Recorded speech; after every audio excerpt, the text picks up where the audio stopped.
Welcome to Kenton's videos. Enjoy the video. In this video, I will explain how to adjust the RPM on your Toyota Camry. Before starting, it is crucial to understand why you might need to make this adjustment and to gather all necessary tools. Always ensure your engine is at its normal operating temperature for accurate readings. Safety first, so take your time and follow each step carefully. Next, you will need to locate the component responsible for idle speed. This is often the idle air control valve or part of the throttle body assembly. Different Camry models may have slightly varied setups, so always refer to your vehicle's service manual. This will guide you to the exact adjustment points, whether they are mechanical screws or electronic sensors.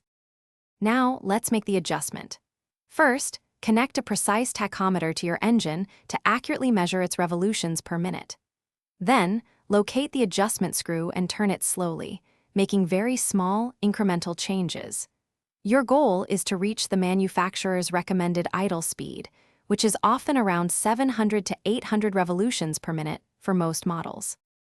After making your adjustments, it is essential to test and verify the new settings. Start your engine and carefully observe the idle speed on your tachometer. Take your vehicle for a brief drive to confirm stable and smooth performance under various conditions. Finally, recheck the RPM after this short drive to ensure the adjustment remains consistent and correct.